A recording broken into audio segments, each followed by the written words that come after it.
My fellow Americans, Thanksgiving is a special time in America, a time to reflect on what the year has brought, to think about what lies ahead. You know, our first National Day of Thanksgiving, authorized by the Continental Congress, took place on December 18th, 1777. It was celebrated by General George Washington and his troops at Gulf Mills on the way to Valley Forge. And it took place under extremely harsh conditions and deprivation, lacking food, clothing, shelter. They were preparing to ride out a long, hard winter. And today, you can find a plaque in Gulf Mills marking that moment. Here's what the plaque reads. It says, "This Thanksgiving, in spite of the suffering, showed the reverence and character that was forging the soul of a nation."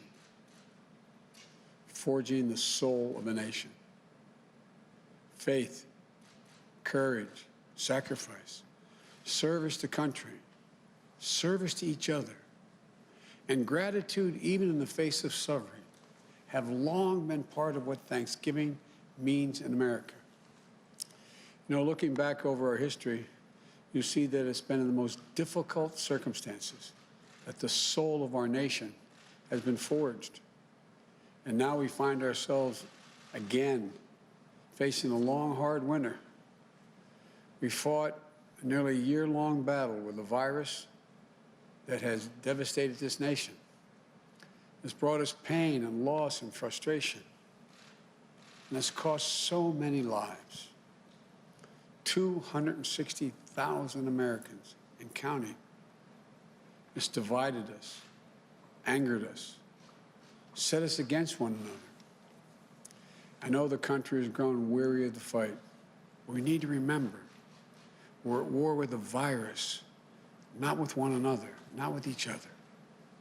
This is the moment where we need to steel our spines, redouble our efforts, and recommit ourselves to the fight. Let's remember, we're all in this together. Sounds trite to say it, but we're all in this together. For so many of us, it's hard to hear this fight isn't over.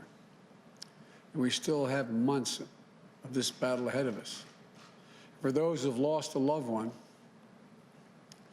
I know that this time of year can be especially difficult. Believe me, I know. I remember that first Thanksgiving, the empty chair, the silence, takes your breath away. It's really hard to care.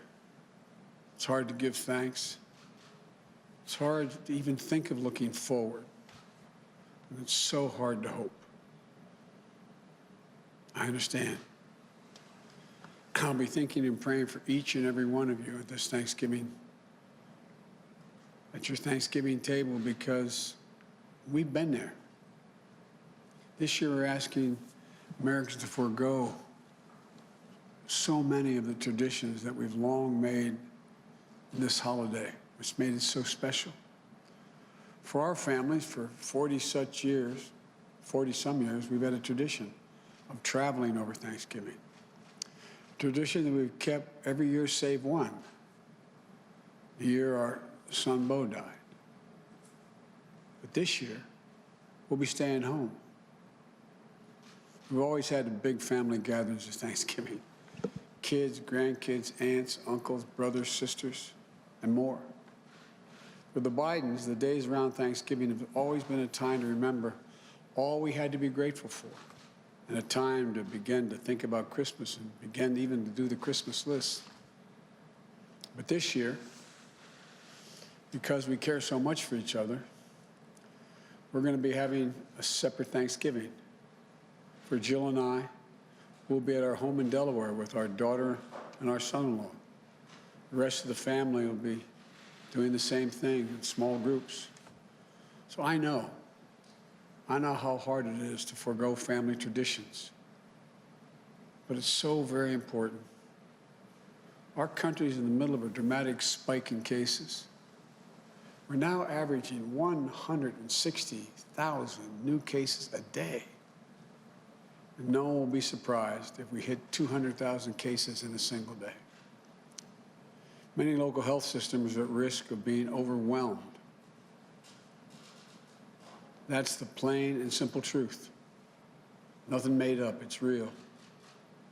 And I believe you always deserve to hear the truth from your president. We have to try to slow the growth of this virus. We owe it to the doctors and the nurses and other frontline workers, care workers, who've risked their lives, some lost their lives, put so much on the line in a heroic battle in this virus against it for so long. You know, we owe that to our fellow citizens who need access to hospital beds and care to fight this disease. We owe it to one another. It's literally our patriotic duty as Americans. It means wearing a mask, keeping social distancing, limiting the size of any group we're in. Until we have a vaccine, these are the most effective tools to combat the virus. Starting on day one of my presidency, we will take steps that will change the course of this disease. More testing will find people with cases and get them away from one another, slowing the number of infections.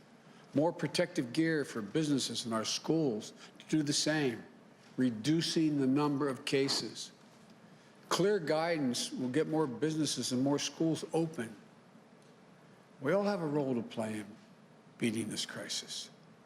The federal government has vast powers to combat the virus. And I commit to you, I will use all of those powers to lead a national coordinated response. But the federal government can't do this alone. Each of us has a responsibility in our own lives to do what we can do to slow the virus. Every decision we make matters. Every decision we make can save lives. None of these steps we're asking people to take are political statements. Every one of them is based on science, real science. Now, the good news is there has been significant record-breaking progress made recently in developing a vaccine.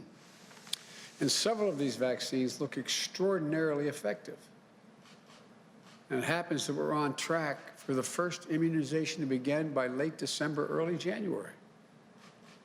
Then we'll need to put in place a distribution plan to get the entire country immunized as soon as possible, which we will do, but it's going to take time.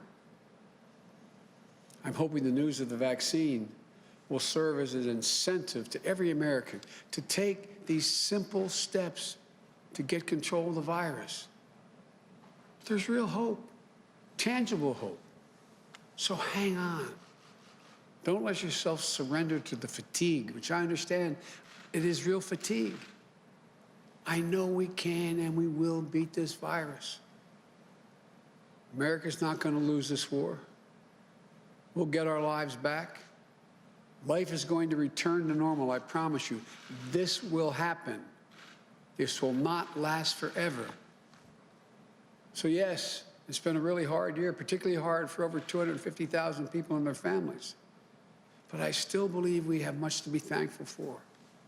There's so much to hope for, much to build on, much to dream of. Here's the America I see, and I believe it's the America you see as well.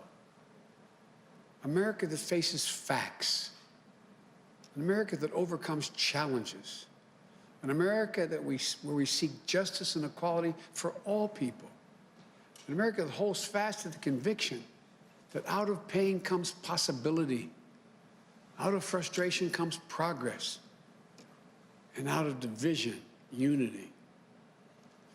You all know in our finest hours, that's who we've always been, and that's who we shall be again. For I believe that this grim season of division, demonization, is going to give way to a year of light and of unity. Why do I think so? Because America is a nation not of adversaries, but of neighbors. Not of limitations, but of possibilities. Not of dreams deferred, but of dreams realized. I've said many times that this is a great country, We are a good people.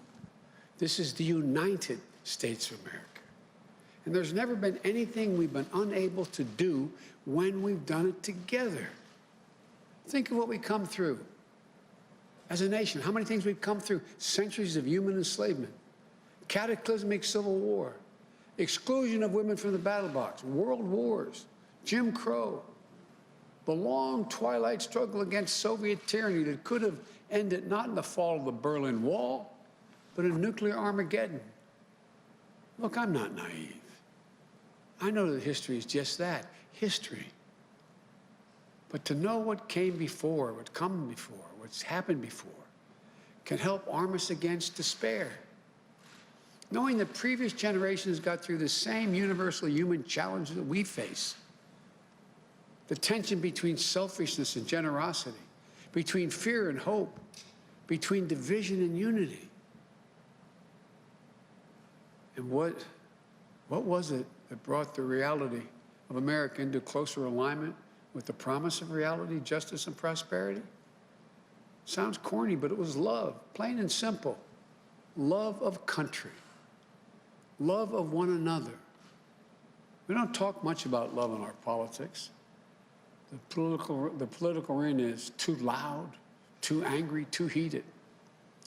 To love our neighbor as ourselves is a radical act. It is what we're called to do. We must try. For only in trying, only in listening, only in seeing ourselves as bound together in what Dr. King called the mutual garment of destiny, can we rise above divisions and truly heal. Look, we all know America's never been perfect, but we've always tried to fulfill the aspiration of the Declaration of Independence, that all people are created equal, created in the image of God. And we've always sought to form a more perfect union. What should we give thanks for this season? Well, first, let's be thankful for democracy itself. In this last election, the one that just took place, we've seen record numbers of Americans exercise their most sacred right, that of the vote, to register their will at the ballot box. Think about that. In the middle of a pandemic, more people voted this year than have ever voted in the history of the United States of America. Over 150 million people cast a ballot. Simply extraordinary. Many of them waiting in line 5, 6, 7, 8 hours to vote. If you want to know what beats deep in the heart of America, it's this: democracy. The right to determine our lives, our government, and our leaders. The right to be heard. Our democracy was tested this year. And what we learned is this: the people of this nation are up to the task. In America, we have full and fair and free elections. And then we honor the results. The people of this nation and the laws of the land won't stand for anything else. Through the vote, the noblest instrument of nonviolent protest ever conceived, we remained anew and were reminded anew that progress is possible, that we the people, have the power to change what Jefferson called the course of human events. And with our hearts and our hands and our voices, today we can be better than yesterday. And tomorrow we can be still better than that day. You know, we should be thankful, too, that America is a covenant, an unfolding story. That we have what we need to create prosperity, opportunity, and justice. Americans have grit and generosity, a capacity for greatness, and reservoirs of goodness. We have what it takes. Now we have to act. This is our moment, ours together, to write a newer, bolder, more compassionate chapter in the life of the nation. The work ahead is not going to be easy. It will not be quick. You want solutions, not shouting. reason, not hyperpartisanship, light, not heat. You want us to hear one another again, see one another again, respect one another again. You want Democrats and Republicans and independents to come together and work together. And that, my friends, is what I'm determined to do. Americans dream big. As hard as it may seem this Thanksgiving, we're going to dream big again. Our future is bright. The fact I've never been more optimistic about the future of America than I am right now. I, honest to God, believe the 21st century is going to be an American century. We're going to build an economy that leads the world. We're going to lead the world by the power of our example, not just the example of our power. We're going to lead the world on climate and save this planet. We're going to find cures for cancer and Alzheimer's and diabetes. I promise you. We're going to finally root out systemic racism in this country. And this Thanksgiving, in anticipation of all the Thanksgivings to come, let's dream again. Let's commit ourselves to thinking not only of ourselves, but of others as well. For if we care for one another, if we open our arms rather than brandishing our fist, we can, with the help of God, heal. And if we do, and I'm sure we can proclaim the psalmist, with the psalmist who wrote these following words: "The Lord is my strength and my shield, and with my song I give thanks to him." I give thanks now for you, for the trust you've placed in me. Together, we'll lift our voices in the coming months and years, and our song shall be of lives saved, breaches repaired, a nation made whole again.